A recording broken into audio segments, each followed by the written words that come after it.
On the scene, go! I stand as a student teacher, knowing that every word I speak and every silence I keep can either wound or heal.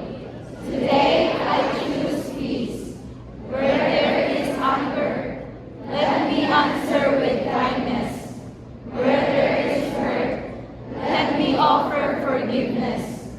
Where fear and doubt linger, let me carry hope and light.